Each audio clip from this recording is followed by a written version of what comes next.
तो ठीक है, आज का क्लास जो है वो शुरू करते हैं। पहली बात आप यहाँ पर देखिए कि जो हमने कल वहाँ पर चेंजेस की थी ना URL के अंदर, तो वो चेंजेस यहाँ पर रिफ्लेक्ट हो गई, क्योंकि जो पहली रिक्वेस्ट यहाँ पर हो रही है, हालांकि वहाँ पर यूज़र आईडी तो नल है, बिकॉज आपने देखा होगा कि एप्लीकेशंस में कोई यूज़र आईडी यहाँ पर नहीं है। दैट्स वाई नेटवर्क में इसने एक नल रिक्वेस्ट भेज दी। ये जो लास्ट वाली चीज़ होती है ना, गेट यूज़र स्लैश के बाद जो चीज़ होती है ना, रिक्वेस्ट का नाम वही यहाँ पर आ जाता है। यानी कि देखो इसके लास्ट में यहाँ पर क्या है, गेट यूज़र स्लैश नल, तो रिक्वेस्ट का नाम भी क्या है, नल। तो इसको आप याद रख ले कि अगर यहाँ पर आईडी होती तो फिर आप यहाँ पर आईडी ही देख लेते हैं, यानी कि इसके नाम में फिर आईडी ही होती।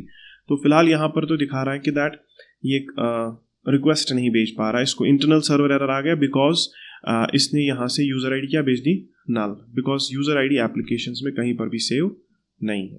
ठीक है, लेकिन एक बात तो यहाँ पर हो गई कि अभी जो रिक्वेस्ट जा रही हैं वो किस पर जा रही हैं, वो हमारे एक्सप्रेस सर्वर पे जा रही हैं, लेकिन जो कि हमारा कहाँ पर डिप्लॉयड है, ऑन रेंडर पे। ठीक है, और मैंने पहले ही कहा था कि दैट वो किस में है, वो कॉन्टिन्यूस इंटीग्रेशन कॉन्टिन्यूस डिप्लॉयमेंट में है, जिसको हम बोलते हैं CI/CD। CI/CD का मतलब होता है कॉन्टिन्यूस इंटीग्रेशन कॉन्टिन्यूस डिप्लॉयमेंट, यानी कि हम नई नई चीज़ें इसमें लाते रहेंगे। जब भी हम गिटहब पर एक पुश करेंगे तो आप देखेंगे वो रीडिप्लॉय हो जाएगा। ठीक है, तो चलो ठीक है, अब अपने कोड में हम देख लेते हैं। अगर हमारे कोड में देखें तो यहाँ पर देखो मेरा बैकएंड 4000 पोर्ट पर भी चल रहा है, क्योंकि मैंने इसको भी स्टार्ट किया, लेकिन ये क्या मैं भी यूज़ कर रहा हूँ, नहीं मत। और इसमें अगर आप एक चीज़ देखो, मुझे एक बात बताओ, ये किस मोंगो URI के साथ कनेक्टेड है, दिस वन है ना, एंड यही मोंगो URI मैंने उस एक्सप्रेस सर्वर को भी दी है जो ऑन रेंडर पे है। इसका मतलब कि both of these servers are actually connected to the same MongoDB, है ना, एक ही डेटाबेस के साथ कनेक्टेड है। अलबत्ता अभी मैं इसके ऊपर रिक्वेस्ट्स नहीं कर रहा हूँ।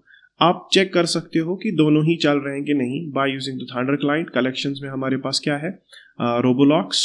आप इंडेक्स पे जाओ और यहाँ पर एक रिक्वेस्ट सेंड करो, आप देखो ये भी बोल रहा है हेलो फ्रॉम द सर्वर।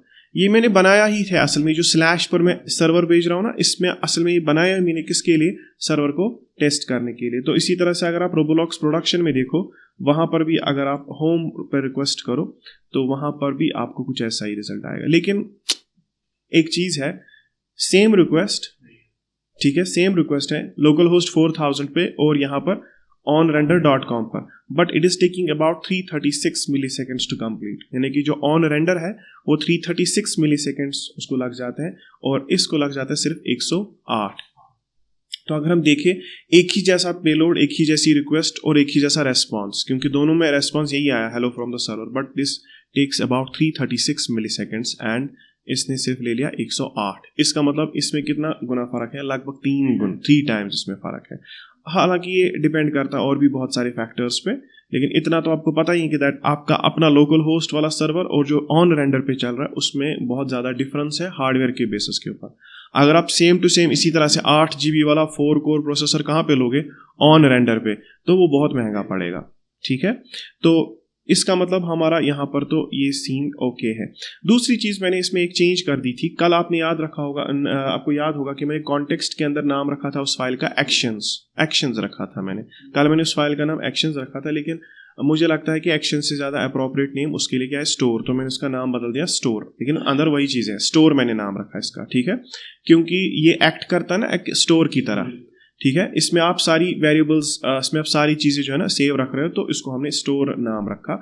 और इसके अंदर फिलहाल कौन कौन सी फंक्शन है, फेच डेटा, हैंडल रजिस्टर और हैंडल लॉगिन। एंड ये फंक्शंस हम कैसे दे रहे हैं ऐप को, by using the context.provider। context.provider हमने ऊपर कॉन्टेक्स्ट क्रिएट किया हुआ है, तो हमने लिखा है export constant context is equal to create context. इस मीन्स हमने कॉन्टेक्स्ट को इनहेरिटेंस दी है क्रिएट कॉन्टेक्स्ट के साथ, एंड कॉन्टेक्स्ट में ही एक चीज़ है दैट्स कॉल्ड एज प्रोवाइडर। इसमें एक रैपर, एक मान लो, आप समझ लो, तो context.provider, उसमें हमने वैल्यू क्या क्या पास कर दी। एक तो स्टोर में जो चीज़ें हैं, स्टोर में लोडिंग फॉल्स है, यूज़र नेम एम्प्टी है, ईमेल भी एम्प्टी है। हाँ, मैंने वो हटाया क्योंकि आईडी हम वहाँ पे नहीं रखेंगे। ठीक है, हम नहीं चाहेंगे ना कि आईडी जो है, मतलब जब भी हम ऐप को रिफ्रेश करें तो आईडी, क्योंकि आईडी हम कहाँ पे रखेंगे, आईडी और टोकन की डिटेल हमने लोकल स्टोरेज में रखी हुई है, तो वो तो हमने वैसे भी एक लोकल स्टोरेज या सेशन स्टोरेज में रख रहे हैं। तो यहाँ पर हम सिर्फ ऐप के रिलेटेड जो चीज़ें वो रखेंगे। तो कल मैंने इसको पूरी तरह से कोड को देखा और रिफैक्टर करके मैंने इसको लिखा। तो लोडिंग यूजर नेम ईमेल यहाँ पर नेसेसरी है, यूजर आईडी की जरूरत नहीं है। और handle login, fetch data and handle register, ये भी मैं वैल्यू प्रॉप्स के अंदर ही कॉन्टेक्स्ट प्रोवाइडर को दे रहा हूँ। इसका मतलब ऐप में आप कहीं पे भी जाओ, आपको ये सब चीज़ें अवेलेबल होंगी। किस में? यूज कॉन्टेक्स्ट में। आप यूज कॉन्टेक्स्ट यूज करके इनमें से किसी भी चीज़ को बुला सकते हैं, ठीक है। तो इसका मतलब आपने देखा होगा कि index is now our main thing, ठीक है। और हाँ, एक और चीज़ मैंने यहाँ पर जो चेंज कर दी, ब्राउजर राउटर, ठीक है। ब्राउजर राउटर के अंदर ही मैंने स्टोर को रैप कर दिया, ठीक है। और स्टोर के अंदर मैंने किसको रैप किया? ऐप को।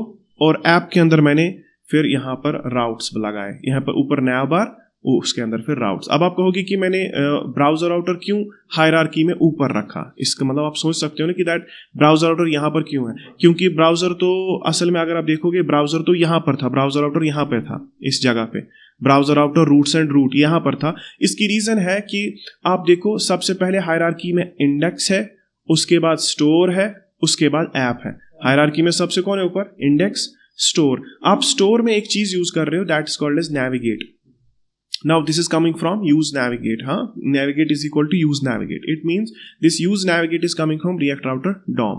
एक एरर आ रहा था इसमें कल, वो हमने देखा नहीं था, लेकिन बाद में जब मैंने देखा तो एरर कभी कभी आ रहा था, नॉट एवरी टाइम बट कभी कभी आ रहा था। उस एरर में क्या था कि ये बोल रहा था कि यूज नेविगेट जो है ना, वो आप ब्राउजर राउटर के बाहर यूज नहीं कर सकते। आया समझ? हाँ, इसको इसीलिए हमें अब इसका जो पेरेंट है ना, ऐप का जो पेरेंट है ना, हमने उसी को अब किस में रैप कर दिया। अब ऐप का ये जो यहाँ पर आप चेक करो, स्टोर जो है ना, स्टोर का कौन है अब पेरेंट? इंडेक्स। इसीलिए मैंने इंडेक्स में स्टोर को ही ब्राउजर राउटर के अंदर डाल दिया। इससे कोई फर्क नहीं पड़ेगा फंक्शनिंग में, अलबत्ता यूज नेविगेट जो हम स्टोर में यूज कर रहे थे वो भी काम करने लगेगा। तो ये आपको करना पड़ेगा, वरना यूज नेविगेट जो है हम वहां पर यूज नहीं कर पाते, क्योंकि जो हुक है ना, यूज नेविगेट हुक, वो सिर्फ ब्राउजर राउटर के अंदर काम करता है, ब्राउजर राउटर रैपर के अंदर, ठीक है। आया आपको समझ? तो दैट्स वाई जो है यूज नेविगेट को यूज करने के लिए मैंने ब्राउजर राउटर को कहाँ पे लगा दिया? स्टोर के ऊपर, ठीक है। अभी देखो इंडेक्स हमारा मेन फाइल है, वहां पर हम स्टोर को रेंडर करवा रहे हैं inside the browser router. Store के अंदर फिर हम यूज नेविगेट भी लिख रहे हैं, उसमें हमने फंक्शंस लिखी, उसमें हमने स्टोर क्रिएट किया। देन आफ्टर दैट हम उसके अंदर कॉन्टेक्स्ट डॉट प्रोवाइडर के अंदर ऐप को रेंडर कर रहे हैं। और ऐप को रेंडर करने के बाद उसमें आप देखोगे नैवबार है और राउट्स है। और उसमें आप देखोगे सबसे पहला हमारा जो एक राउट है, that is global route, no page found, हाँ। और बाकी फिर ऐसे ही है एज इट इज। और हाँ, एक चीज जो है ना, बहुत ही क्लीन कोड लग रहा है। क्यों? क्योंकि मैंने कहीं पे भी प्रॉप्स पास नहीं किए, बिकॉज मुझे प्रॉप्स पास करने की जरूरत नहीं है। मैं पूरी की पूरी ऐप को ही आपने स्टोर प्रोवाइडर के अंदर क्या किया है? रैप किया है। तो आप कहीं से भी यूज कॉन्टेक्स्ट का इस्तेमाल करके चीजें बुला सकते हो, ठीक है, चाहे आपको कुछ भी चाहिए, ठीक है। अब चेक करते हैं यहाँ पर, अगर हम देखें अभी, ठीक है, अगर आप यहाँ पर देखो, इसमें अगर मैं इसको रिलोड भी करता हूं, पहले एक प्रॉब्लम के ऊपर ध्यान देते हैं। यहां पर आप देख रहे हैं, यहां पर आ रहा है नल, ठीक है। इट मींस अभी भी नल पे रिक्वेस्ट जा रही है। रीजन इज बिकॉज हमारे यहां पर एप्लीकेशंस में, यहां पे लोकल स्टोरेज में कोई भी की वैल्यू पेयर सेव नहीं, कोई यूजर आईडी सेव नहीं है, ठीक है। तो इसका मतलब है कि फर्स्ट ऑफ ऑल, अगर यूजर आईडी नहीं होगी, मान लो अगर यूजर आईडी नहीं है, क्या फैच डेटा करना चाहोगे? क्योंकि ये तो फैच डेटा में आ रहा है ना असल में, क्योंकि फैच डेटा फंक्शन जो है ना, ये उसी में है ये चीज, ठीक है। तो आप नहीं चाहोगे कि फैच डेटा हो, तो एक काम करते हैं, let us do one thing. ऐसे लिखते हैं कि हम इसको ऐसे लिखते हैं, constant user ID is equal to local storage dot get item user ID. अब है वहां पर यूजर आईडी नहीं, तो मैं लिखूंगा इसको कि देखो, अगर इफ कंडीशन लिखते हैं, वैसे मैंने यहां पर लिखा था कल इफ लोडिंग, लेकिन वो सही से काम नहीं करेगा, उससे अच्छा है ये लिखना, ठीक है। मैं इसको लिखूंगा कि इफ यूजर आईडी, ठीक है, नॉट इक्वल टू नल, अगर वो नल नहीं है तब तुम जो है ना, तब तुम ये चला लेना, तब तुम फेच डेटा करना, वरना नहीं, ठीक है। अब देखो, फेच डेटा फंक्शन कब कॉल होगी? जब यूजर आईडी नहीं है। अगर यूजर आईडी नॉट नल है, ठीक है, तभी, मतलब नॉट नल, तभी फेच डेटा चलेगा। इसका मतलब अगर यूजर आईडी नल है तो फेच डेटा नहीं चलेगा, है ना। अगर आप इसको देखो, अगर मैं नेटवर्क में जाऊं, अब चेक करते हैं, अब मैं एक रिलोड करता हूं, आप देखोगे ये रिक्वेस्ट नहीं जाएगी, मत गई, क्योंकि हमें पता है कि हमारे पास कोई यूजर आईडी अभी नहीं है, we don't have user ID in local storage, it means ये रिक्वेस्ट भी नहीं जाएगी। अब आपने कहा कि आप सोचोगे कि मैंने यहाँ पर ऐसा क्यों किया। द रीजन इज मैं नहीं चाहता कि खामखा में एक ऐसी रिक्वेस्ट जाए जिसका राउट कंप्लीट ना हो, क्योंकि ये नल रिक्वेस्ट जा रही थी, यूजर आईडी नल थी वहां पर। दैट्स व्हाई मैंने इसको लिखा कि अगर यूजर आईडी नल नहीं है तभी तुम फेच डेटा करना, वरना करने की कोई जरूरत नहीं है। दूसरी चीज, लोडिंग इसकी डिपेंडेंसी आ गई। अब देखो यहां पर ये बोल रहा है कि user ID, because the user ID is an outside variable, वो मत यूज इफेक्ट के अंदर आपने बनाया हुआ ये यूजर आईडी वेरिएबल, ये तो यूजर आईडी के बाहर है। ऑब्वियसली जो वेरिएबल्स बाहर से आते हैं वो हमें इसकी डिपेंडेंसी देनी पड़ती है, तो हम इसको कॉमा लगा के लिखेंगे। देखो इसने वार्निंग भी मुझे दी है, ये मुझे बोलता है कि आप यूजर आईडी जो है, यूजर आईडी आप fetch data and user ID को इसकी डिपेंडेंसी बनाओ, किसकी, फेच डेटा की, और साथ में लाइन नंबर भी लिखा है, यानी कि बोलता है मुझे 29th लाइन में, यानी कि ये इस लाइन में आप मुझे यूजर आईडी भी दे दो। चलो मैं यूजर आईडी भी इसको एज ए डिपेंडेंसी दे देता हूं। सेव किया। अब देखेंगे, देखो एक एरर तो गया, कम से कम एक वार्निंग तो गई। अब बोलता है फेच डेटा। देखो fetch data is a function, वो भी यहां पर नहीं है, वो भी असल में कहीं और से आ रही है ना। फेच डेटा जो है ना वो भी आउटसाइड द ब्लॉक आ रही है, इसका मतलब ये मुझे बोलेगा कि आप फेच डेटा को भी इसकी डिपेंडेंसी बनाओ। चलो इसी का मानते हैं, चेक, हमने फेच डेटा भी इसकी डिपेंडेंसी बनाई, सेव किया। नाउ यू सी कि मुझे कोई वार्निंग नहीं आ रही। It means user ID, fetch data, ये जो है ना ये बाहर से आउटसाइड वेरिएबल्स हैं, तो इनको आपने इनकी डिपेंडेंसी बनाई। एंड लोडिंग क्या है, लोडिंग पर वो जब लॉग इन करोगे तो उस वक्त लोडिंग ट्रू फॉल्स होगा, तो उस पर आप चाहते हो कि फेच डेटा एक बार फिर से हो। लेकिन देखो इसका वायलेंट बिहेवियर देखो कैसा होगा। चेक, अभी आपने ऐसा किया, मैं रिलोड करता हूं, ठीक है, तो ठीक है, ये सही है, ठीक है, सही है, इसका मतलब यहां पर भी सही है। लेकिन चलो एक बार आप लॉग इन करके देखते हैं, ठीक है। एक लॉग इन करते हैं और यहां पर मैंने लिखा 1 2 3 4 5, ठीक है, लॉग इन किया मैंने, ठीक है। देखो लॉग इन रिक्वेस्ट अभी पेंडिंग है, देखो हो गया लॉग इन, ठीक है। लेकिन देखो अब देखो क्या हो गया, यहां पर कंटिन्यूसली से 26 रिक्वेस्ट्स हो गई, 27 28 31 कंटिन्यूस रिक्वेस्ट्स जा रही हैं, एंड ये रुकने का नाम भी नहीं लेगा, और ये मेरे कंट्रोल में भी नहीं है। तो it means it is a continuous re-rendering happening now. और एक ही मतलब ये इसी मतलब यही जो फेच डेटा है ना, दिस फेच डेटा, यही फेच डेटा फंक्शन वापस से कॉल हो रही है। एंड देखो इसको रिस्पॉन्स क्या आ रहा है वहां से, इसको रिस्पॉन्स आ रहा है 200 ओके, इसको रिस्पॉन्स में ये आ रहा है कि यूजर फाउंड। तो ये क्यों, इसने देखो इसने 86 रिक्वेस्ट्स की, कंटिन्यूसली से रिक्वेस्ट्स किए जा रहा है, ठीक है। जैसे ही एक रिक्वेस्ट कंप्लीट हो जाती है, ये सेकंड रिक्वेस्ट भेज देता है। जैसे ही एक और रिक्वेस्ट का, इससे हमने क्या कर दिया, एक तरह से हमने बम्बार्डमेंट कर दी, किसके ऊपर, बैकएंड सर्वर के ऊपर। बैकएंड सर्वर पर 112 रिक्वेस्ट्स हो गई और ये रुकने का नाम भी नहीं लेंगे। इसकी रीजन है, यहां पर देखो आपने क्या किया, आपने इसको fetch data as a dependency दी। आप इसको बोल रहे हो कि अगर फेच डेटा चेंज हुआ तो तुम री-रेंडर करना, और यूज इफेक्ट में खुद फेच डेटा ही है। अब मुझे एक बात बताओ, ये एक तरह का रिकर्शन हो गया, ठीक है। लेकिन हमें तो इसी ने बोला था कि फेच डेटा को आप क्या दे दो, इसकी डिपेंडेंसी। तो यहां पर हम एक और हुक को आज पढ़ेंगे। तो ये प्रॉब्लम समझ में आ गई। नाउ प्रॉब्लम समझ में आ गई, तो अब हमें समझ आ सकता है कि हुक, देखो इसने 177 रिक्वेस्ट्स की। तो पहले मैं एक काम करता हूं, इसको डिपेंडेंसी को हटा देते हैं, सेव करते हैं और देखते हैं। चलो भाई रुक गया, ठीक है। अब देखते हैं कहीं फिर से तो नहीं होगा। अब एक ही होनी चाहिए, देखो एक ही रिक्वेस्ट होगी एंड बाद में ही रुक जाएगा।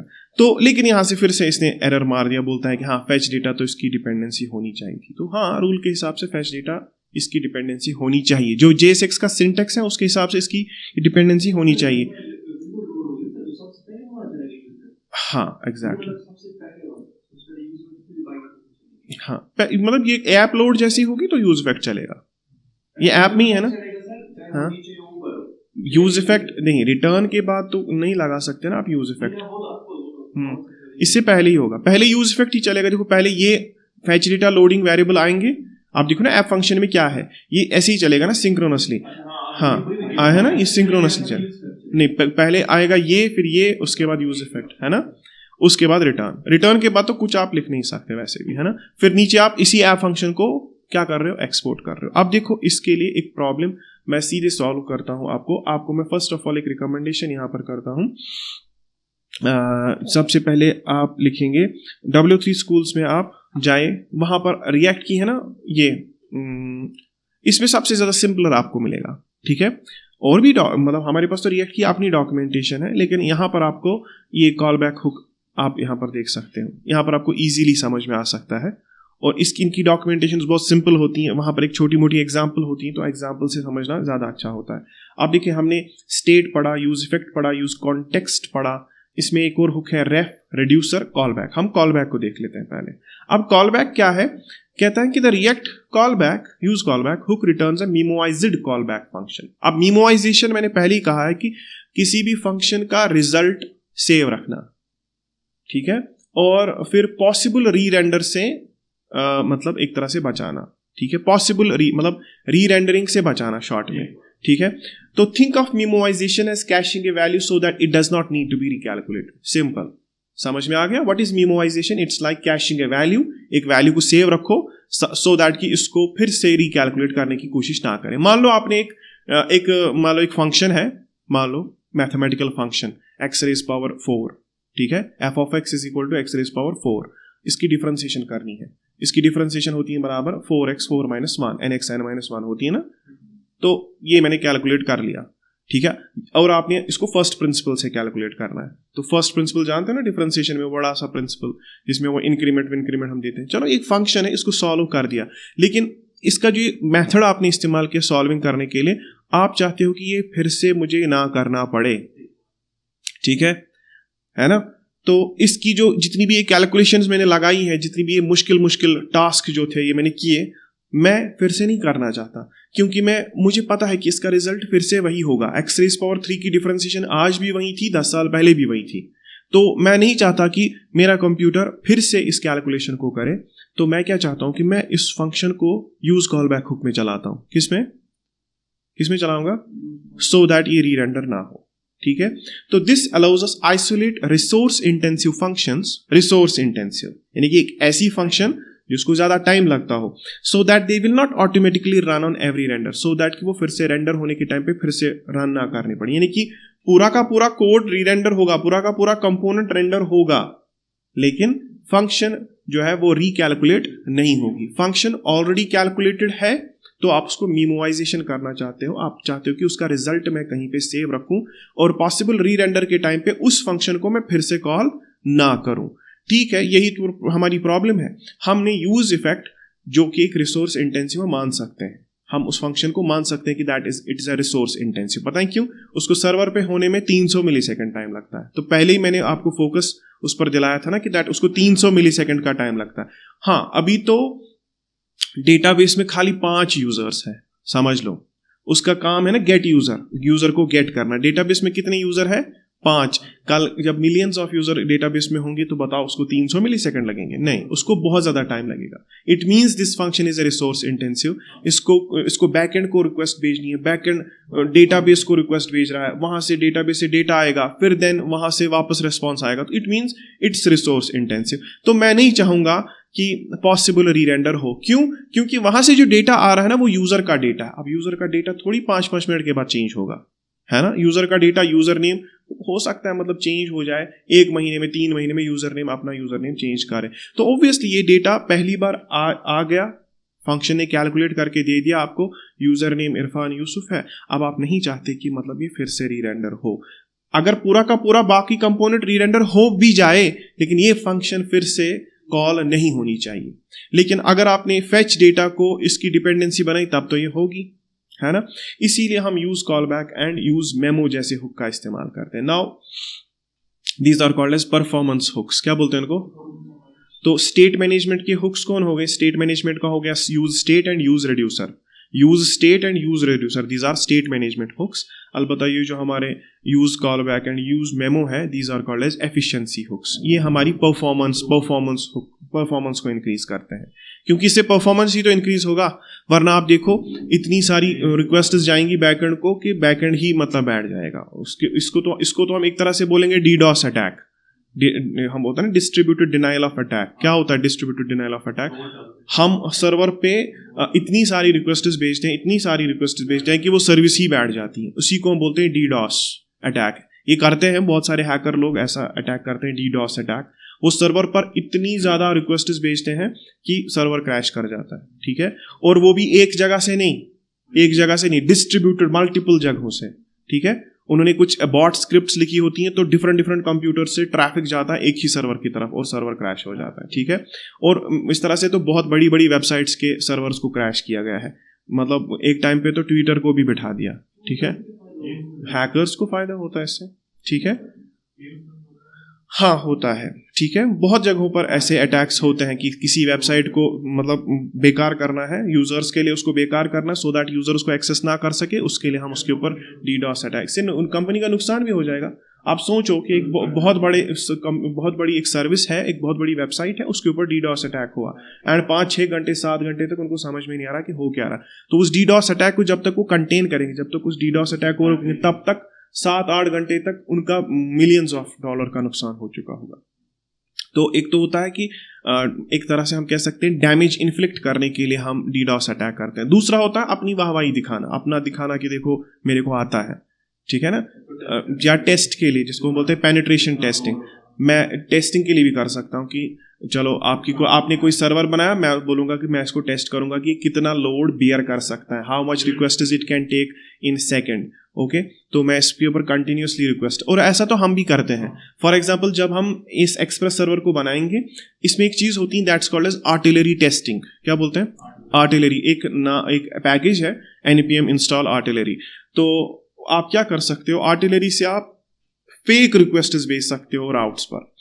जितने भी राउट्स हैं उन सारे राउट्स पर क्या सेंड करेंगे? Fake requests. और वहां से सर्वर को क्या लगे, सर्वर को कैसे पता है कि ये फेक है? नहीं पता, क्योंकि वो रिक्वेस्ट्स बराबर परफेक्ट होती हैं, ऐसे वो सिंथेटिक रिक्वेस्ट्स होती हैं, लेकिन लगता है कि सच में किसी यूजर ने ही की है, ठीक है। तो उससे सर्वर धोखा खा जाता है। सर्वर वापस में क्या देगा? रेस्पॉन्स देगा। तो हम कैलकुलेट करते हैं कि ये कितनी रिक्वेस्ट्स पर सेकंड झेल सकता है, ठीक है। तो उससे हम लोड टेस्टिंग करते हैं।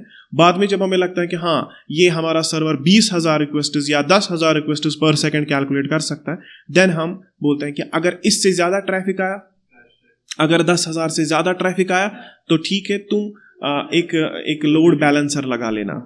उसको हम बोलते हैं इलास्टिक लोड बैलेंसर्स। वो फिर हम क्या करते हैं, हम उसको बोलते हैं कि तुम अपने ही जैसा एक और सर्वर क्रिएट करना और आधा लोड उस पर डिस्ट्रीब्यूट कर देना। तो ऐसा हम करते हैं। लेकिन आप मुझे एक बात बताओ, वो सर्विसेज फ्री नहीं होती। मतलब एक लोड बैलेंसर लगाना एक मतलब वो एक्सपेंसिव होता है, बहुत ज़्यादा एक्सपेंसिव होता है कि जब आपके पास ट्रैफिक आएगा और ट्रैफिक के टाइम पे एक और ऐसी इंस्टेंस क्रिएट होगी, वो तो डबल चार्ज करेंगे आपको उसके लिए।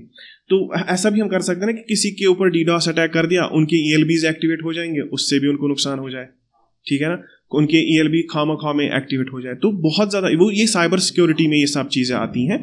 लेकिन फिलहाल हम use callback and use memo के बारे में पढ़ते हैं। Now use callback and use memo hooks are similar.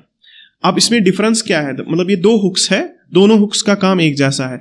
एक हुक जो है ना वो करता है मेमोइज्ड वैल्यू, एंड यूज कॉलबैक जो है वो रिटर्न करता है मेमोइज्ड फंक्शन। यानी कि हो सकता है ना कि एक वेरिएबल को भी आप फिर से बनाना ना चाहे।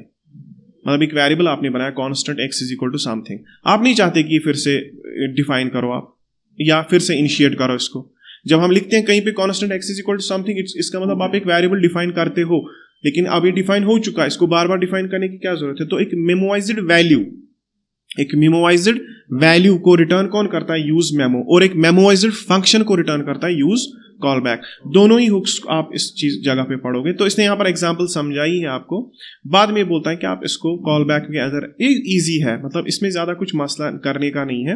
देखो, जो आप फंक्शन बनाओगे उसको ऐसे यूज कॉलबैक में बनाना है। कैसे? ठीक है, आपने फंक्शन को रैप करना है किसके अंदर? यूज कॉलबैक के अंदर, ठीक है। तो सही है, आप use callback and use effect का सिंटेक्स सेम है, ठीक है। Use effect and use callback का सिंटेक्स सेम है। तो फॉर एग्जांपल जैसे हम लिखते हैं ना यूज इफेक्ट, इसी तरह से आप क्या लिखोगे यहां पर? Use callback. देखो कॉलबैक आ गया, कॉलबैक ऊपर से इंपोर्ट हो चुका होगा कॉलबैक। अब यूज कॉलबैक को जब आप ऐसे कॉल करोगे, first of all it takes a function, ऐसे एरो फंक्शन आप लिख लें, एरो फंक्शन। और दूसरी होती है फिर इसकी डिपेंडेंसी, ठीक है। अब आप कहोगे कि इसकी डिपेंडेंसी, हाँ ऐसा तो हो सकता है ना कि दैट इसके अंदर की जो फंक्शन है वो मतलब वो भी उसको कभी रिकैलकुलेट करना पड़े, तो हम इसको भी डिपेंडेंसी लगा सकते हैं कि दैट कब रिकैलकुलेट करना है। ठीक है, आप समझ गए। यूज कॉलबैक का मकसद ये है कि दैट हम पॉसिबल री रेंडरिंग के टाइम पे फंक्शन को रिकैलकुलेट ना होने दे, लेकिन कभी इसका मतलब ये तो नहीं है ना कि वो फंक्शन कभी रिकैलकुलेट ही नहीं होगी। हो सकता है कि यूजर नेम चेंज हो जाए, लॉग इन किसी दूसरे बंदे ने कर लिया, उस वक्त तो रिकैलकुलेट करना है ना, तो उस वक्त हम, हाँ एग्जैक्टली, जो फेच डेटा है ना, आपको फेच डेटा को ऐसे डायरेक्टली नहीं चलाना, आपने इसको करना है यूज कॉलबैक, आपने यहाँ पे करना है आपको, आप अंडरस्टैंड, आप आगे समझ आपको, यानी कि जो यूज कॉलबैक मैंने यहाँ पर आपको पहले सिंटेक्स दिखाया ना कि that use callback is taking an first parameter एक फंक्शन होती है, सेकंड पैरामीटर एक डिपेंडेंसी एरे होती है, तो ये आपको इसके अंदर ही करना पड़ेगा यहाँ पे। ठीक है, ऐसे। एंड ये जो इसकी फंक्शन है ना, ये दिस वन फेच डेटा को आपने इसके अंदर कॉल करना पड़ेगा। ठीक है, आया समझ, बस इस तरह से करना होगा। और अब देखो, अब ये बोलेगा ही ना कि दैट इसकी फेच डेटा इसकी डिपेंडेंसी है, तो आप इसको फेच डेटा डिपेंडेंसी दे सकते हो। एंड ये यूज इफेक्ट तो कॉल होगा, लेकिन क्या यूज कॉल बैक उसको रीरेंडर होने देगा? नहीं। तो आपने एक तरह से फेच डेटा को किसके अंदर डाल दिया? फेच डेटा को आपने यूज कॉल बैक के अंदर डाल दिया। ठीक है, तो fetch data is a function but that is inside in use call back hook, and use call back hook जो है ना एक मीमोवाइज्ड फंक्शन रिटर्न करता है। इट मींस ये क्या करेगा, ये इसको फिर से पॉसिबल रीरेंडर के टाइम पे फिर से कैलकुलेट नहीं करेगा। इट मींस ये एपीआई कॉल नहीं करेगा, है ना, एपीआई कॉल नहीं करेगा। इसका मतलब ये जो है ना बार बार वो रिक्वेस्ट्स नहीं जाएंगे, तो ये इजी है।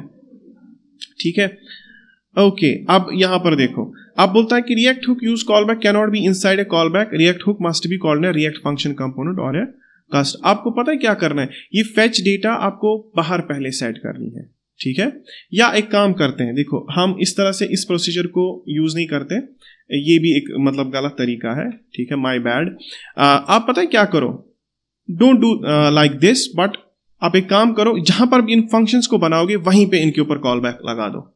समझ गए आप? ये फंक्शंस कहां पर है, मतलब प्रोसीजर तो यही होगा कि फेच डेटा फंक्शन जो है उसका अपना यूज कॉल बैक होगा। इट मींस कि जो स्टोर है ना वहां पर ये जो फेच डेटा है इसको आप यहीं पे कॉल बैक लगा दो।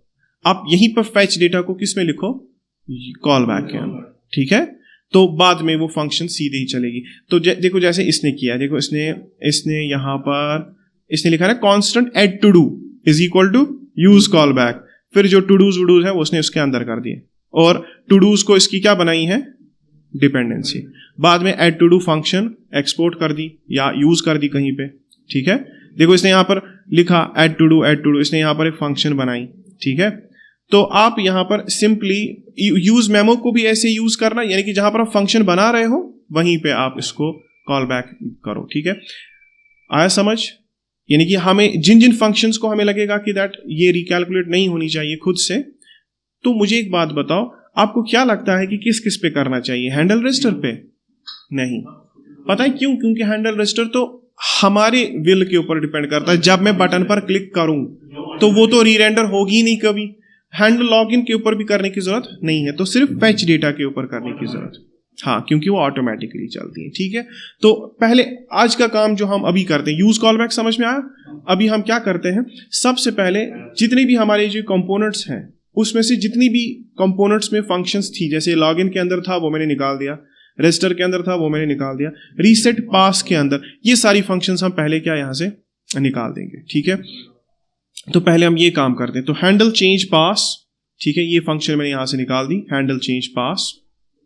ओके, और हैंडल चेंज पास सही। ओके, हैंडल चेंज पास फंक्शन यहां पे चलती है। ठीक है, मैं इसको स्टोर में ले जाता हूं। ठीक है, हैंडल चेंज पास। अब देखो, this function is taking e as a parameter, और दूसरी चीज क्या लेगी, अगर आप देखो इसको चाहिए, देखो ई डॉट प्रिवेंट डिफॉल्ट, हाँ ये हम ट्राई से बाहर ही करेंगे। ठीक है, इसको हम ट्राई ब्लॉक में नहीं रखेंगे। और दूसरी चीज मैं यहां पर एक बनाऊंगा, एक दैट्स कांस्टेंट यूआरएल। क्या बनाएंगे? Constant URL. अब यूआरएल जो है वो किससे बनाओगे आप? एग्जैक्टली क्या लिखेंगे उसके लिए, डॉलर बेस यूआरएल, ठीक है, ओके। उसके बाद हमें देखना है कि रीसेट पास में हमने क्या लिया था, ठीक है, ओके, चेक करते हैं। देखो हमने लिया था, उसके बाद बेस यूआरएल के बाद यूजर, ठीक है, स्लैश यूजर स्लैश, देखो एक मिनट, इसको हमने यहां पर लिखना है, slash user slash password slash reset, ठीक है। उसके बाद स्लैश डॉलर करके, फिर उसके बाद करली ब्रेसेस यूजर आईडी, ठीक है। अब ये तो सही है ना। अब चेक करो, ये यूआरएल में यहां से फिलहाल हटा देता हूं। अब मुझे एक बात बताओ, यूजर आईडी कहां से आएगी? हाँ, आप चाहो तो यूजर आईडी आप यहां से ले सकते हो लोकल स्टोरेज से, है ना। लेकिन ये जो चेंज पास है ना, मैं चाहता हूं कि बस वही बंदे की यूजर आईडी जाए, ठीक है, जो क्योंकि हम पैराम्स में एक्सपेक्ट करते हैं इसको, ठीक है। तो आप क्या कर सकते हो, आप इसको लिख सकते हो कि देखो तुम यूजर आईडी ले लेना वहां से, ठीक है। तो हमने इसको बोला कि handle change pass is a function which is taking user ID and event and user ID as a parameter, ठीक है, सही है। अब हो सकता है इसमें पॉसिबल एरर्स हो, क्यों? ये फॉर्म डेटा बोल रहा है कि store.jsx में फॉर्म डेटा नहीं है। हाँ एग्जैक्टली, फॉर्म डेटा नहीं है, ठीक है। कॉमा लगा के हम फिर से पैराम के अंदर फॉर्म डेटा ले लेंगे, तो हम इसको बोलेंगे कि तुम पैराम से फॉर्म डेटा भी ले लेना, ठीक है, okay. This handle change pass function, और हम इसको यहां पे लगा देंगे, ठीक है। हमारे पास तो यहां पर बहुत सारी जगह है अभी, ठीक है। तो ओके, हैंडल चेंज पास भी हो गया। अब दूसरा रीसेट पास के अंदर क्या होगा जरा बताओ।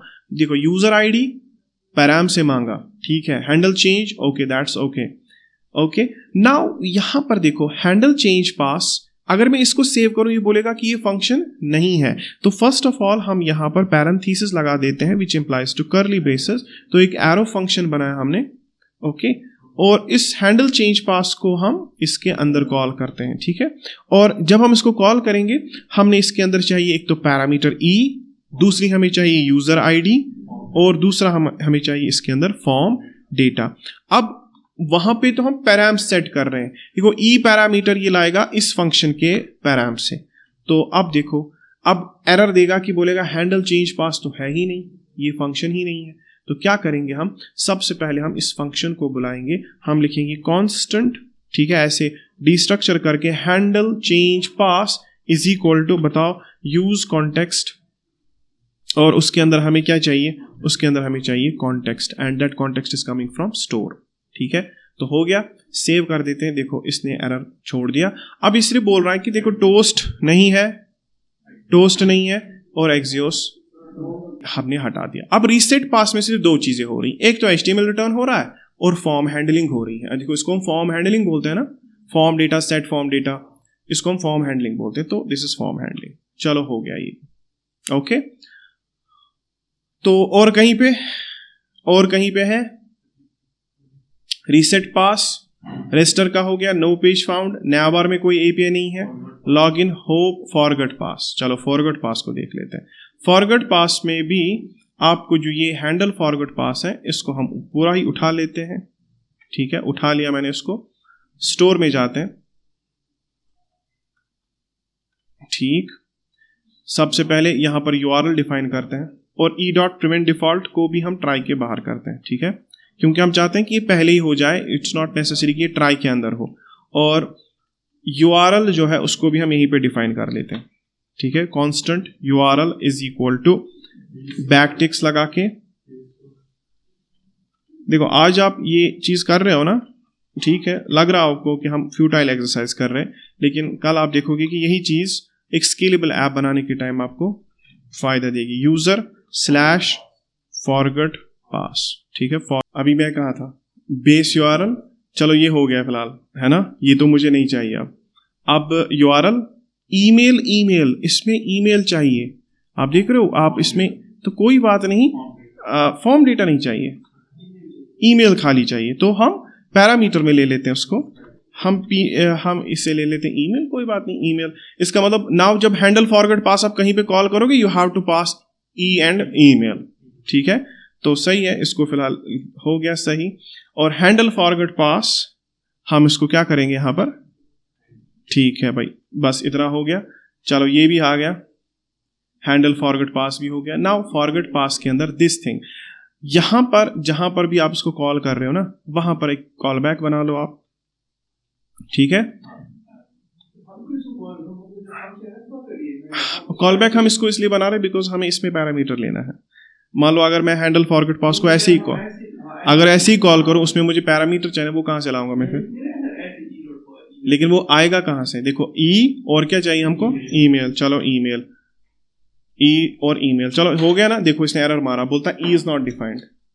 आप देख रहे हो, ई इज नॉट डिफाइंड। पता है क्यों, क्योंकि आपने इसको एक फंक्शन कॉल बैक के अंदर इसलिए डाला बिकॉज आपको ई पैरामीटर चाहिए। ई पैरामीटर क्या है, it's an event.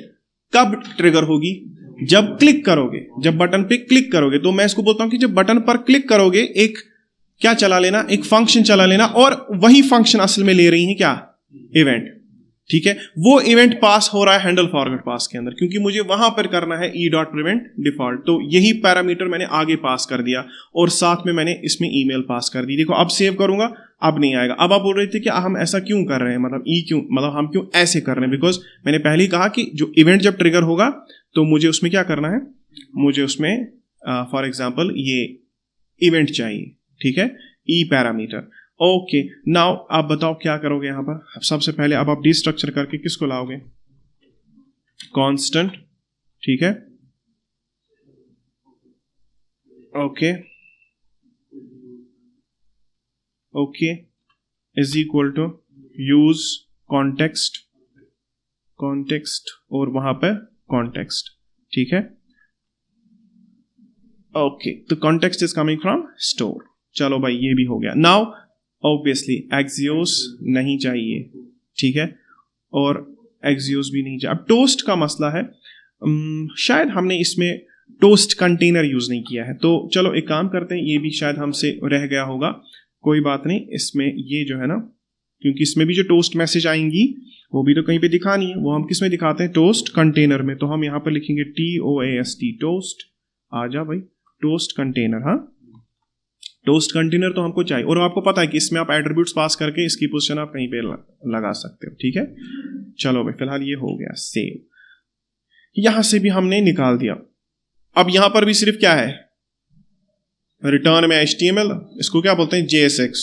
This is not HTML, हाँ क्या बोलते हैं इसको, जावास्क्रिप्ट, या इसको बोलते हैं हम JSX, जावास्क्रिप्ट XML। क्या बोलते हैं, जावास्क्रिप्ट XML, ठीक है। क्योंकि XML डेटा ऐसे ही होता है रैपर्स में, उसमें भी opening tag and closing tag. जब आप XML डेटा देखोगे ना, वो किस तरह से होता है, ओपनिंग एंड क्लोजिंग टैग्स में लिखा हुआ। तो ये it's JSX, it's JavaScript extended, JavaScript XML।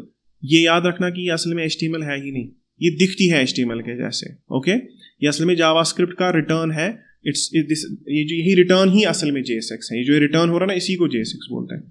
चलो ये भी हो गया। आपको क्या लगता है और कहीं पे है डिलीट यूजर, हाँ चलो डिलीट यूजर को भी उठा लेते हैं, ठीक है। देखो यहां पर आपको सेम प्रोसीजर मतलब रिपीट करना है, ठीक है। और देखो ये नेविगेट हुक जो है ना, ये नेविगेट हुक वहां पर बना के है, तो इसको फिर से बनाने की जरूरत नहीं। कांस्टेंट नेविगेट हट गया, यूजर आईडी चलो आपने पैराम से ले ली, ठीक है, सही है। पासवर्ड सेट पास तो आप लोगे ही, ये यहां से लेकर यहां तक आपने हटा लिया, ठीक है। चलो हट गया ये, और आप इसको स्टोर में ले जाओ। स्टोर में आप इधर आ जाओ। अब मैं आपको दिखाऊंगा असल में एक्शंस किनको बोलते हैं। मैंने इसका नाम स्टोर डेलिबरेटली रखा क्योंकि जब कल को यहां पर भी आप बहुत सारी फंक्शंस लेके आओगे, ठीक है, डोंट यू थिंक दैट ये फाइल भी फिर बहुत बड़ी हो जाएगी, है ना, है ना। तो फिर हम इसके अंदर क्या करते हैं, इसके भी दो हिस्से कर देते हैं। फिर इसमें ये API कॉल अलग जगह से वहां से एक्सपोर्ट करके उनको एक्शंस बोलते हैं, एंड इसको स्टोर बोलते हैं। एक्शंस देखो इस पूरे फाइल में एक्शंस क्या है, इस पूरे फाइल में fetch data, handle register, handle login, handle change pass, these are actions, these are actions. Handle forget pass, this is also an action. लेकिन बाकी क्या है इसमें के अंदर, ये स्टोर है, ठीक है। और ये क्या है, ये बाकी सब चीजें ये हुक्स है। तो और बाकी रिटर्न आप क्या कर रहे हो, प्रोवाइडर। स्टोर प्रोवाइडर, तो इसको हम स्टोर बोलते हैं शॉर्ट में, लेकिन इन फंक्शंस को निकाल के, मतलब these functions are actually called as actions. तो कभी कभी क्या होता है ना कि एक वेल स्ट्रक्चर्ड कोड में आप कभी देखोगे कि इस कॉन्टेक्स्ट में दो चीजें होती हैं। क्या होती हैं? एक तो होता है store.jsx और होती है actions.jsx। ओके, और हो सकता है कि किसी बड़े प्रोजेक्ट में एक्शंस दो तीन जगह पर हो सकता है ना कहीं पर बहुत ज्यादा फंक्शंस हो, तो एक ही फाइल में रखना मैसी हो जाए, तो फिर वहां पर क्या होगा कि यूजर के रिलेटेड फंक्शंस एक फाइल में, जैसे आपने वहां पर किया यूजर कंट्रोलर बैकएंड में, तो इस तरह से डेटा आप स्ट्रक्चर करते हो। ठीक है, चलो वो तो बात होगी फिर बाद में। अभी देखो इस फंक्शन का जो पैरामीटर है, इस फंक्शन में हम पासवर्ड हमको चाहिए, क्योंकि हम पासवर्ड भेज रहे हैं। ठीक है, तो पासवर्ड मुझे चाहिए हैंडल डिलीट यूजर, आप इसको इधर लाइए। ठीक है, कॉमा लगा के, सही है, चलो ये सही है। ओके, अब ये थोड़ा सा लगता है कि जगह नहीं है, चलो कोई बात नहीं, इसको मैंने फॉर्मेट कर दिया, अब ऐसे ऐसे आ गया। ओके, अब अच्छे से आ गया, अब तरीके से आया। हाँ, अब इसमें भी क्या चाहिए, first of all this e dot prevent default, मैं ट्राई के बाहर कर दूंगा इसको। Okay, constant URL is equal to,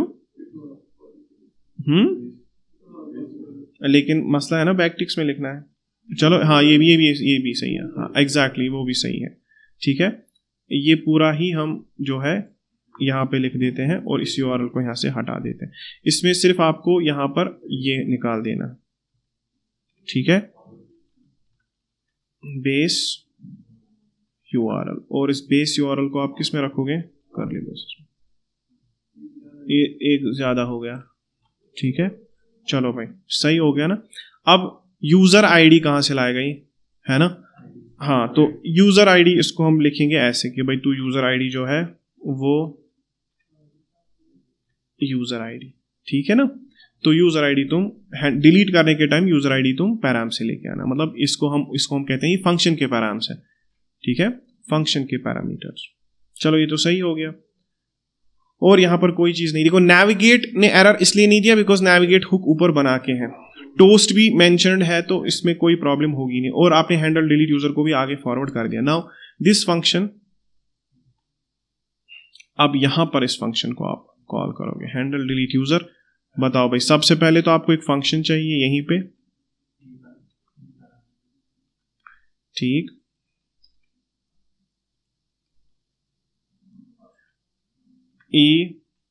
देखो मैं चाहता तो मैं आपको इसको पहले ही ऐसे ही बनाता, लेकिन द थिंग इज दैट कि फिर आप सीखते नहीं, फिर आपको लगता यही सोर्स ऑफ ट्रुथ है, आपको लगता यही सच्चाई है, आप यही मेथड सीखते, लेकिन नहीं। मैंने आपको यही कहा कि दैट एपीआई फंक्शंस को call with in the component भी किया जा सकता है। अगर आप एक छोटा मोटा ये बना रहे हो एक प्रोजेक्ट जिसमें 5-6 एपीआईज होंगी, 5-6 कंपोनेंट्स होंगे, तो उसमें कोई स्टोर बनाने की जरूरत तो नहीं है ना, उसमें मत आप यूज कॉन्टेक्स्ट का यूज करोगे। 5 ही कंपोनेंट्स के अंदर थोड़ी प्रॉप ड्रिलिंग होगी, ये कब होता है, प्रॉप ड्रिलिंग के टाइम पे।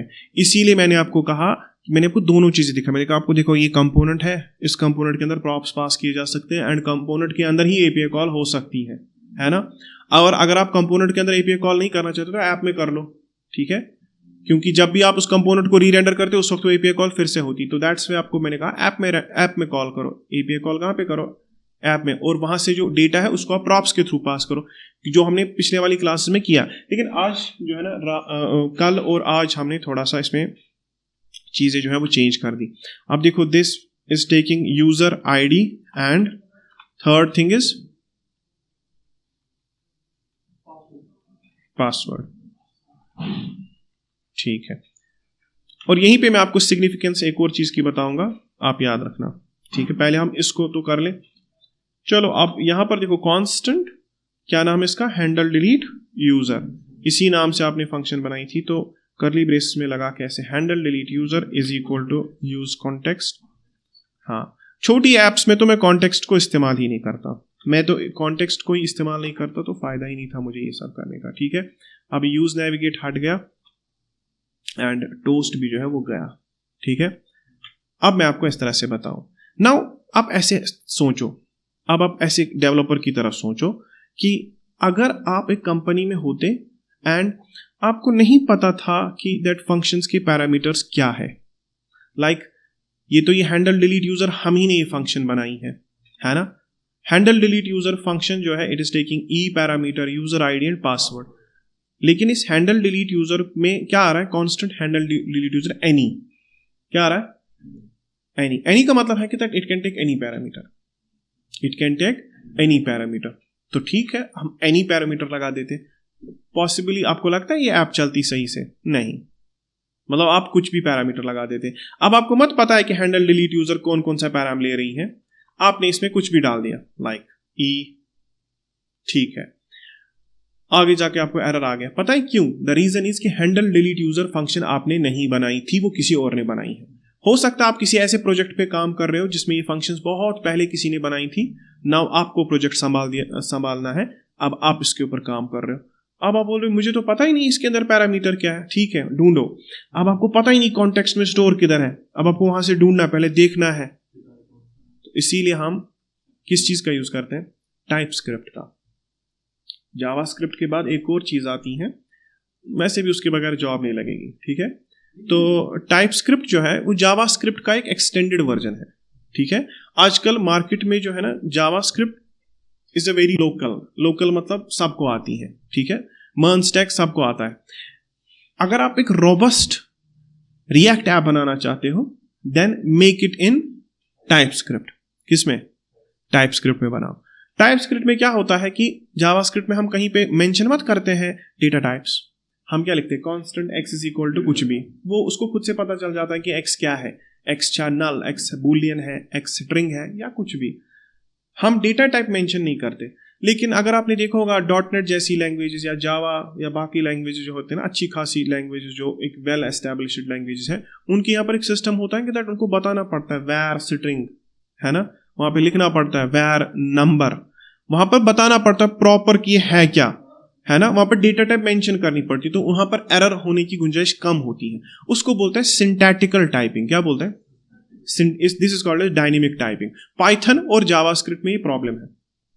पाइथन जो भी हम आप देखते हैं कि पाइथन का सिंटेक्स बहुत प्यारा प्यारा होता है, अच्छे से समझ में आता है। तो पाइथन एंड जावास्क्रिप्ट का दोनों का ही ये मसला है कि that they are dynamically typed, यानी कि उनमें हम टाइप्स मेंशन नहीं करते, डेटा टाइप्स हम मेंशन नहीं करते। लेकिन उसी से फिर कल को प्रॉब्लम भी होती है कि जब हमें पता ही नहीं होता बैक एंड डेवलपर को कि कौन सी डेटा टाइप आने वाली है, फ्रंट एंड डेवलपर को पता ही नहीं कि कौन सा डेटा टाइप मैं लिखूं, तो उससे क्या होता है ना कि उससे एक तरह से वो तजाद हो जाता है, अपोजिशंस क्रिएट हो जाते हैं। मतलब ऐप के अंदर आप ऐप को ऐसे लिखते हो कि बैक एंड डेवलपर ने पता नहीं कैसे लिखा, फ्रंट एंड डेवलपर अपनी मर्जी से लिख रहा है, तो उसमें ऐप में इतनी रिडंडेंसी होती है, इतने कोड रिपीटेशंस होते हैं और इतनी ज़्यादा बग्स होती हैं उसमें कि फिर वो लास्ट में कमिट आउट करते हैं उस कोड को, तो बग निकल जाता है। लेकिन इसीलिए हम यहाँ पर क्या करते हैं, हम टाइपस्क्रिप्ट यूज करते हैं। इसके बाद जब आप ये कोर्स कंप्लीट करोगे देन आफ्टर दैट आप थोड़ा सा टाइपस्क्रिप्ट के ट्यूटोरियल्स चेक कर लेना, ठीक है। नहीं, टाइपस्क्रिप्ट आपके कोर्स में नहीं है। अब टाइपस्क्रिप्ट क्या है, डिफरेंट लैंग्वेज तो नहीं है, जावास्क्रिप्ट ही है, लेकिन जावास्क्रिप्ट में एडिशंस क्या हो जाती हैं, टाइप्स की। आपने उसमें क्या करनी है, आपने उसमें टाइप भी लिखनी है, यानी कि आपको जावास्क्रिप्ट लिखनी है सिंटैटिकली। जावास्क्रिप्ट आप कैसे लिखते हो, डायनेमिकली, लेकिन आपको सिंटैटिक टाइपिंग करनी है, आपको मेंशन करनी पड़ेगी, और उसके लिए आपको टाइपस्क्रिप्ट इंस्टॉल करना पड़ेगा। जैसे हमने ये इंस्टॉल किया ना इसके एसडीकेस वगैरह, नोड.जेएस वगैरह के, तो नोड.जेएस के साथ आपने टाइपस्क्रिप्ट की एसडीकेस जो है ना वो भी इंस्टॉल करनी पड़ेगी। आया समझ? उसमें क्या होगा कि जब आप हैंडल डिलीट यूजर यहाँ पर लिखोगे, ये आपको बताएगा कि मुझे कौन सी डेटा टाइप चाहिए। फॉर एग्जाम्पल ई के बाद क्या है, मतलब यूजर आईडी। हाँ, user ID is a string, user ID string के बगैर और कुछ एक्सेप्ट ही नहीं होगा।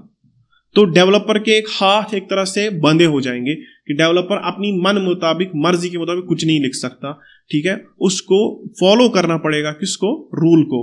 तो मान लो अगर यूजर आईडी स्ट्रिंग है तो यूजर आईडी स्ट्रिंग ही होनी चाहिए। तो आपको यहां पर जब आप यूजर आईडी बना रहे हो, इसको भी पता होना चाहिए कि यूजर आईडी स्ट्रिंग है, और यहां पर भी इसको पता होना चाहिए कि दैट हैंडल डिलीट यूजर, अभी तो ये बोल रहा है एनी, लेकिन उस वक्त ये बाज़ाबिता वहीं से बोलेगा कि कौन सा डेटा टाइप मुझे दे दो, कौन से डेटा टाइप से मुझे आपको एक्सेस मिलेगा। तो e comma user ID comma password. अभी तो हम ऐसे ही लिख रहे हैं। देखो, इट्स नॉट नेसेसरी कि हम टाइपस्क्रिप्ट सीखें।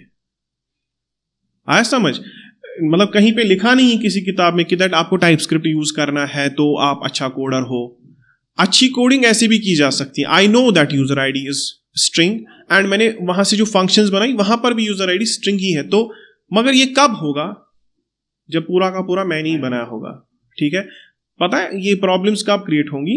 मान लो आप ऐसा समझ लो, मतलब एक खिड़की एक कारपेंटर ने बनाई, दूसरी खिड़की दूसरे डिजाइन से दूसरे कारपेंटर ने बनाई, इन कारपेंटर्स की आपस में बनती नहीं है। ठीक है, तो एक बंदा फ्रेम जो है ना उसको 3 फीट का बना रहा है, कारपेंटर को बोल रहा है दूसरा कि आपने 3 फीट का क्यों बना, 3 फीट 2 इंच का बनाना था। ठीक है, तो इनके बीच में आपस में लड़ाई है, और उस लड़ाई की वजह से नुकसान किसका होगा? कंपनी का। ठीक है, कंपनी का नुकसान होगा। इसीलिए कंपनी क्या करती है, वो बोलती है कि बाढ़ में जाए तुम लोगों का अपोजिशन, आप लोगों का तजाद, हमें उसके साथ कुछ नहीं है, आप लोग टाइपस्क्रिप्ट में बनाओ। ठीक है, तो टाइप्स मेंशन करो। ठीक है, ना बैक एंड डेवलपर की चलेगी, नहीं फ्रंट एंड डेवलपर की चलेगी। जब टाइप्स मेंशन होंगे तो उसी के हिसाब से काम होगा। और वैसे भी वहां पर स्क्रम की पॉलिसीज होती हैं, उन्हीं को फॉलो करके तो ऐप बनानी होती है, क्योंकि कंपनी जो है ना कभी भी नहीं चाहेगी कि हमें बैक एंड डेवलपर और फ्रंट एंड डेवलपर के बीच में कोलैबोरेशन नहीं है अच्छे से, और उनके कोलैबोरेशन की वजह से हमारी ऐप बैठ जाए। तो बात समझ में आ गई आपको? तो ये चीजें यहां पर होती हैं, इसीलिए वो टाइपस्क्रिप्ट यूज करते हैं। अब देखो कंपनी के अंदर, जब मार्केट के अंदर, इंडस्ट्री के अंदर जब स्टैंडर्ड बन गया टाइपस्क्रिप्ट, अभी जब लोग यूज कर रहे हैं टाइपस्क्रिप्ट, वो किन को जॉब देंगे? ठीक है, देखो अगर आपको रिएक्ट आती है तो मान लो आप यहां पर हो इस पोजीशन पे, लेकिन अगर आपको रिएक्ट विद टाइपस्क्रिप्ट आ जाती है तो आप इधर पहुंचोगे, किधर? और आप टॉप 90s में आ जाओगे। ठीक है, एंड वहां पर आपकी जो जॉब लगने की ये है ना संभावना, वो मान लो पिछले से तो 2 गुना बढ़ जाएगी। ठीक है, तो विद टाइपस्क्रिप्ट, ठीक है, आप एक तरह से बन जाओगे इनविंसिबल, लेकिन विदाउट टाइपस्क्रिप्ट आप एक रेगुलर डेवलपर की तरह हो। ये करने के बाद आपको 1-1.5 महीना लगेगा। आपको कोई एक ऐसी ऐप है जो आपको फिर टाइपस्क्रिप्ट में लिखनी है, ज्यादा खतरनाक नहीं होता, बस टाइप्स, हाँ कुछ एक्स्ट्रा चीज, बाकी तो वही है, बाकी जावास्क्रिप्ट ही है, बस टाइप मेंशन करनी होती है उसमें। और एक और चीज है, टाइपस्क्रिप्ट जो है वो स्ट्रिक्ट होती है, उसमें एक चीज का सपोर्ट है, दैट्स कॉल्ड एज ESLint। अगर आप कहीं पे हल्की सी भी गलती कर लेते हो ना, उसमें रेड मार्क वहीं पे आ जाता है। हल्की सी गलती अगर आप करते हो, हल्की सी गलती लिखने के टाइम ही वो बोलता है कि एरर है। तो उसमें क्या है ना कि सारे के सारे एरर आप डेवलपमेंट स्टेज में ही निकाल सकते हो, प्रोडक्शन स्टेज में फिर कल को एरर्स नहीं आएंगे। तो टाइपस्क्रिप्ट बहुत ज्यादा नेसेसरी भी है, लेकिन बहुत सारी कंपनीज आप इसको बोलते हैं कि इट्स अ नेसेसरी इविल, गंदी चीज है, टाइप्स मेंशन करने हैं, ज्यादा कोड लिखना है, लेकिन जरूरी है। ठीक है, आए समझ? क्योंकि टाइम तो नहीं बचता, टाइम तो ज्यादा ही लगेगा टाइपस्क्रिप्ट लिखने में, लर्निंग करो भी है, मतलब सीखना भी है पहले। लेकिन एक चीज है कि दैट कंपनीज को चाहिए प्रोडक्ट ऐसे जिनको कभी कुछ ना हो, मतलब ब्लड प्रूफ उनको चाहिए। ठीक है, टैंक प्रूफ हम कह सकते हैं, मतलब कंपनीज आपसे ऐसा काम चाहती हैं कि जिसको अगले आने वाले 20 साल तक कुछ ना हो। ठीक है, तो उनकी भी अपनी ये है प्रेफरेंसेस, हम क्या ही कर सकते हैं उनको। ठीक है, तो टाइपस्क्रिप्ट मतलब इसी का एक एक्सटेंशन है, कुछ मतलब एक्स्ट्रा नहीं है। ठीक है, टाइपस्क्रिप्ट के बारे में अगर थोड़ा थोड़ा आज से ही देख लो तो वो भी समझ जाओगे। ठीक है, तो ठीक है, अभी आप यहां पर देखते हैं, अभी मैंने पूरा का पूरा स्टोर भर दिया फंक्शन से, and these functions are called as actions. तो मैंने 1 2 3 4 5 6 यहां पर आ गई, और सारी की सारी मैंने यहां से एक्सपोर्ट भी कर दी, 1 2 3 4 5 6। सही है, अब देखो इससे क्या होगा ना, अब आप एक और जॉब हमने क्रिएट की, देखो कैसे, back end developer, front end में एपीआईज का डेवलपर जिसको सिर्फ स्टोर मैनेज करना है, और आगे जाके फिर वो बंदा जो सिर्फ कंपोनेंट्स को मेंशन, जो सिर्फ कंपोनेंट्स में उन एपीआईज को यूज करेगा। इट मींस ऐसी भी कंपनीज है जो एपीआईज जो है ना, जो ये वाला काम बैक एंड डेवलपर से ही कराते हैं। पता है क्यों? बैक एंड डेवलपर को पता है ना कि मैं बैक एंड से क्या भेज रहा हूं, तो फ्रंट एंड वाला यहां पर परेशान हो जाता। फ्रंट एंड वाले को बोलते हैं तू एक काम कर, तू अबाउट सेक्शन को बहुत अच्छा बना, design, user interface, user experience, ठीक है, वो चीज तुम करो। एंड ये वाला बंदा है, कौन सा वाला, बैक एंड वाले को बोलता आजा, तूने एपीआईज लिख ली, तेरे को दूसरे काम पे लगाते हैं, तू यहां पर उन एपीआईज का क्या लिख, मिरर हो गया ना। अब ये वहां से डेटा आ रहा है, यहां से एक्सेप्ट करो, handle register, handle log in, handle change pass, ये तो उन्हीं का मिरर है ना। किनका? हमें यहाँ से रिक्वेस्ट भेजनी है, बैकएंड से क्या आएगा, बैकएंड से रेस्पॉन्स आएगा। तो हम ये काम भी किससे कराते हैं, बैकएंड डेवलपर से ही। और हम फ्रंट एंड डेवलपर को बोलते हैं कि तुम्हारा ज्यादा से ज्यादा फोकस किस पे होना चाहिए, शक्ल पर, विजुअल्स पर, अपीयरेंसेस पर, ठीक है। क्योंकि फ्रंट एंड डेवलपर का काम असल में वही था, उसको क्या काम है इसके साथ, डेटा के साथ, डेटा कहाँ से आएगा, है ना, उसको अपीयरेंस के साथ काम था। ये तो असल में पुराने जमाने में जब हम मोनोलिथिक आर्किटेक्चर पे थे, ये काम तो असल में बैकएंड पे ही हो गया होता था, फिर फ्रंट एंड पे खाली डिजाइन होता था। लेकिन जब फ्रंट एंड डेवलपर्स को हमने बोला कि नहीं, अब तुम लोगों को एक्सियोस कॉल्स भी करनी है, तो उस हिसाब से फ्रंट एंड डेवलपर्स को भी अपनी स्किल्स को क्या करना पड़ा, अपग्रेड करना पड़ा, ठीक है।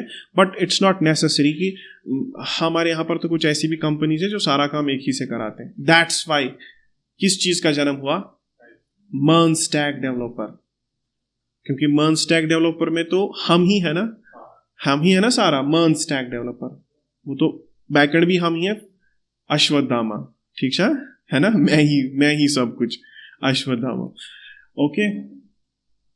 तो ठीक है, ओके। नाउ हमारी ऐप सही से चल रही है, मैं यहां पर ट्राई करूं कि क्या सारी फंक्शंस चल रही है।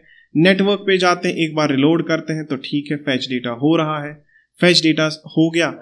और इस तरह से आप देखो यहां पर नाम भी आ गया। ये नाम भी कहां से आ रहा है, ये नाम फैच डेटा से आया, ठीक है। मैंने कहां पर इसको सेव रखा, इसको सेव कहां रखा मैंने, कहां पे, फैच डेटा जब हुआ ना, यूजर नेम को सेव किया स्टोर में, देखो स्टोर में सेव किया था, सेट स्टोर, ऐसे ना, सेट स्टोर के अंदर यूजर नेम और ईमेल सेव कर दी। इसका मतलब ये यहां पर सेव है। अभी यूजर नेम बाय डिफॉल्ट क्या है, by default user name is empty, लेकिन अब यूजर नेम एम्प्टी नहीं है। अब यहां पर जैसे ही फेच डेटा एपीआई कॉल होगी तो यूजर नेम भर जाएगा, ठीक है। और वही नया बार पे हम देख रहे हैं। चलो ठीक है, एक काम करते हैं, let us do one thing, application से रिमूव कर दिया। अगर मैं रिलोड नेटवर्क पे जाऊं, नेटवर्क पे जाते हैं, यहां पर इस एपीआई को रिमूव कर देते हैं। क्या अब की बार एपीआई कॉल होना चाहिए, नहीं, क्यों, क्योंकि यूजर आईडी नहीं है। हमने वहां पर लिखा है कि अगर यूजर आईडी नल होगी तो एपीआई कॉल नहीं करना।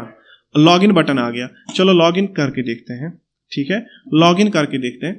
तो ठीक है, फॉरगेट पासवर्ड ये भी चल रहा होगा ऑब्वियसली। देखो सेड रीसेट लिंक, अगर मैं ऐसे कर दूं सेड, देखो हो रहा है ना, एपीआई कॉल तो हो रही, हमें तो मकसद है एपीआई कॉल से। अब वहां से 400 आ रहा है, बोल रहा ईमेल रिक्वायर्ड, क्योंकि मैंने ईमेल डाली नहीं है ना, ओके। तो इसके बाद इसी तरह से रजिस्टर विद अस, चलो रजिस्टर कर लेते हैं, ठीक है। देखो आ रहा है ऑल क्रेडेंशियल्स, क्योंकि आपने कुछ, इसका मतलब एपीआईज वर्क कर रही हैं। एंड एपीआईज जब वर्क कर रही है ना, वो roblox.onrender.com पर है। इस तरह से आपने एक पूरा का पूरा एक स्टोर जो है ना क्रिएट कर दिया। नाउ हमारी जो अगली क्लास होगी वो इस ऐप का फ्यूचर हम डिसाइड करेंगे।